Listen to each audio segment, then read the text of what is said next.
Hello. Everybody can get coffee or whatever. I'm totally okay with that. My name's Duncan with the City of Toronto. I'm with the existing buildings team in public energy initiative. So I'm going to be talking about everything that is not owned by the city, and Howland is then going to talk with everything that is owned by the city. So all the things that we do in the Environmental Climate Division are to do with the general public, not the city. So that's the big distinction that's going on there.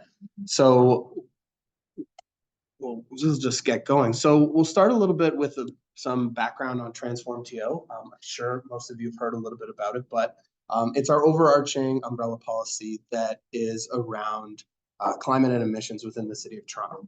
Originally, it was started to hit net zero as a city by 2050, and then council decided to push up and make it 2040 when we declared a climate emergency. So where do the emissions in the city come from? Here's a nice pretty graph that shows this big green section is a lot of buildings. I know a lot of municipalities, this would differ. Some have larger transportation, some have other pieces. Our biggest one is buildings, as you can look around and see. There's tons and tons of buildings. What types of buildings are there?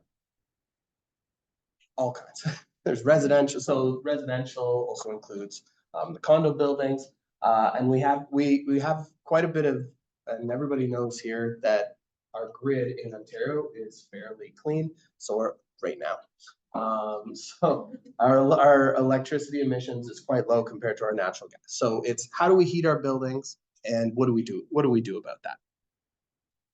So in terms of coming from the existing building side, we really took a look at how we could help in a couple different stages. So we took a look in terms of programming, and we've been doing some programming for quite a long time. There's a couple numbers up here, which include a couple of our support programs, which I'll talk about in a little bit.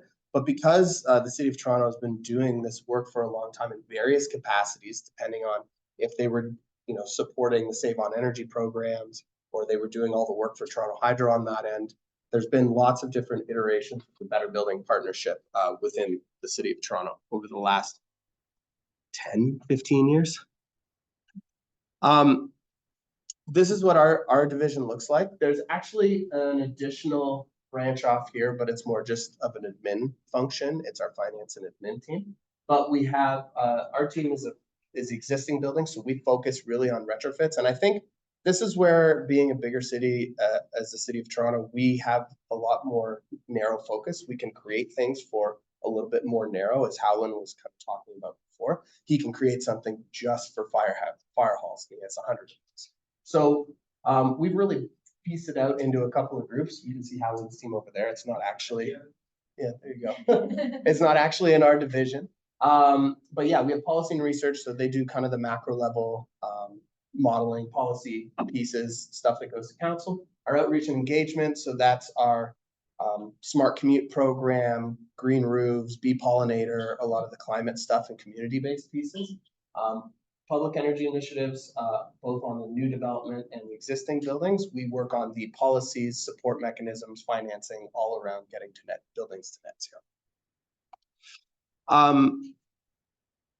We came out with our net zero existing building strategy a few years ago. And the biggest piece about that is it actually laid out 9 key action items. And this is really good because we actually tie everything we do back to these 9 action items. I call them the carrot, the stick, and the microphone. These first 3 are kind of sticks. They're mandatory policies that are coming in. And really the order should be like 1, 3, 2, because right now we're implementing mandatory reporting for buildings within the city, similar to EWRB, but I'm going to say with teeth. Then our next one will be number 3, so mandatory audits recommissioning, and then it'll build into building performance standards, mandatory building performance standards, somewhat to what you see going on in New York right now, and then also what Vancouver is looking at implementing. The next pieces are carrots. So these are the support programs, the financing mechanisms, all the support that we can give as the city, whether it be money or not. Probably not money right now, but we look to build out those support and resource programs so that we can scale up some of the singular projects that are happening in the city. How do we take those? How do we scale up? And the last one is, I call it the microphone. It's advocacy, it's outreach, it's making sure that people know what's going on and what we're actually trying to do.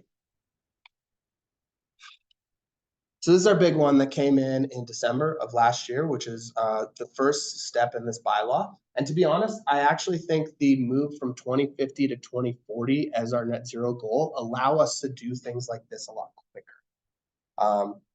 I think having that urgency allows us to push some things through council a little bit faster than they would have gone with a 2050 goal.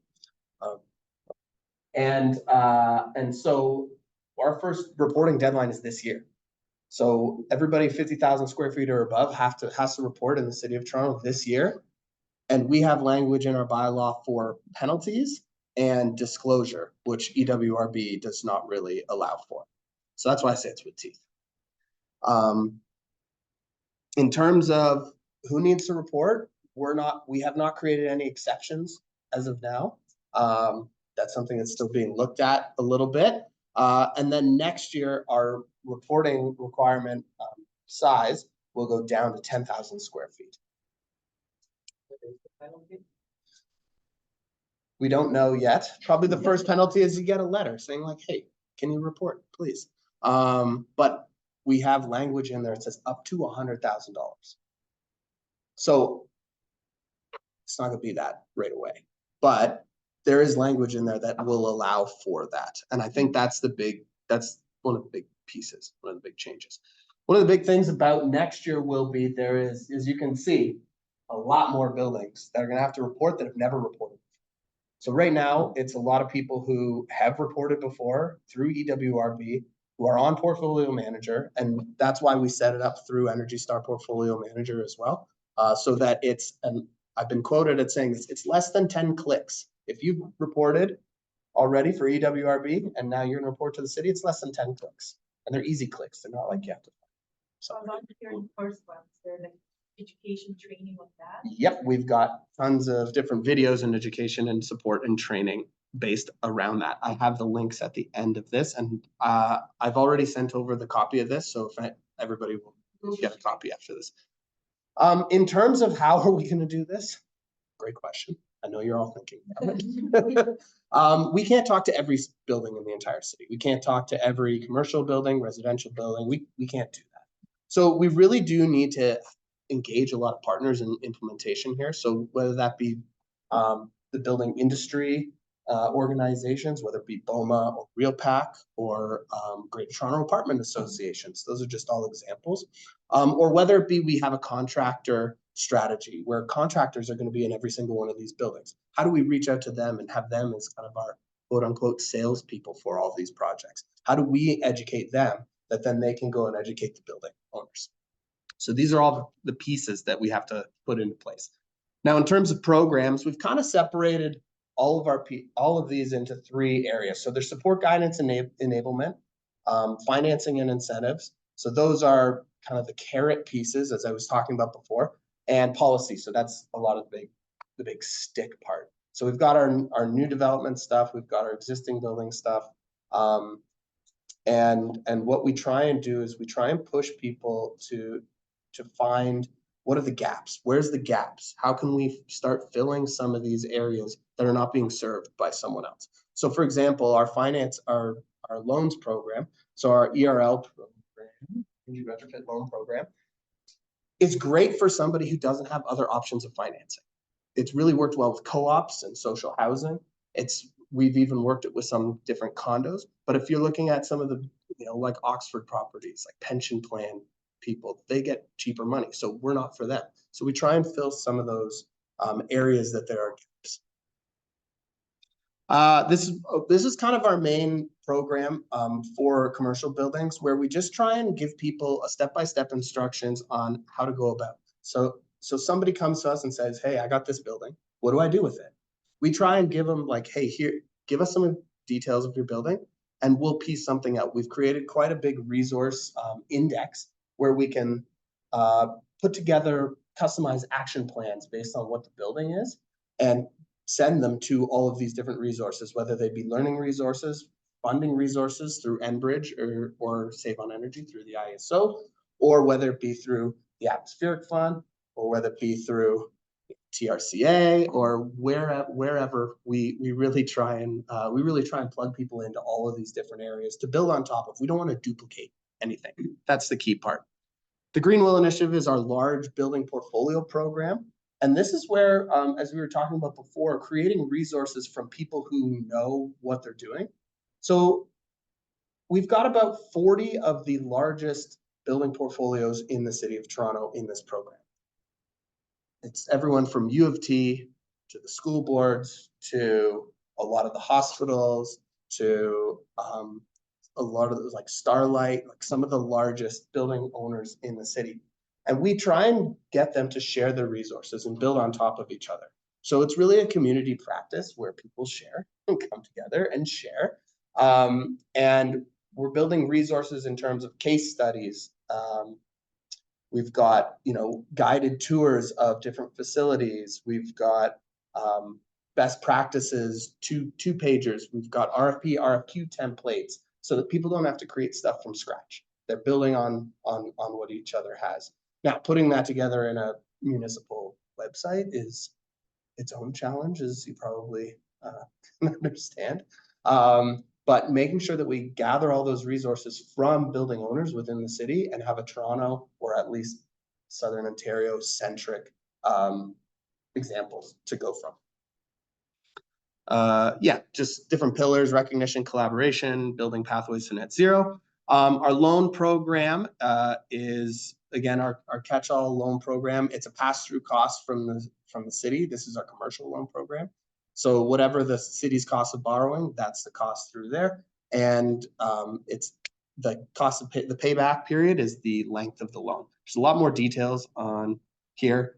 I'll let you, if you're very interested, you can go through and read that.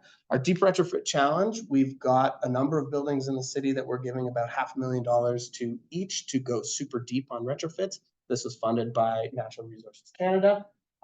So we're using these as showcase pieces. These are examples how you can go super deep on some MURBs and commercial office buildings and some other different types within the city. And are they cases? Yeah, so there's case studies, and then also there's not only case studies at the end, there's going to be intermediary case studies where it's like, this is where the progress is. These were how they did all the pieces up till that. TAP also receives in any way in concert with them, or are they totally separate? This is separate. TAF has a different thing that they're doing. But it is from the same DRAI? No. No, this was before that, before the DRAI. So is it accessible, this information? This, not quite yet, but there will be communications that come out, and I can get you on the mailing list just to make sure. Our new development team has a renewable energy team within it as well. For that, they do kind of basic assessments of solar, and actually their new one that's really great is we have a wastewater heat map now. So if you're building in the city and you want to see, hey, is there any wastewater trunks that are running under my building that I could possibly tap into to gain some heat from? We got a map for that. So that's actually really, really fun new piece on that. And solar assessments, we do the basic one. So say you wanted this building, they map out the roof and give you this brief assessment to say, hey, do you want to actually go and explore this more with a solar installer? It's that first step. It's the catalyst. And you get a little report like that. Home energy loan programs. This is close to the greener homes that were, the Guelph Green Homes that was talked about. We also had the 0% financing for a little bit, and it was quickly oversubscribed. But it's a very similar program, and then we also have support for low-rise residential buildings as well. This is very interesting for the city of Toronto because there are a ton of low-rise residential buildings in the city that don't get very much support.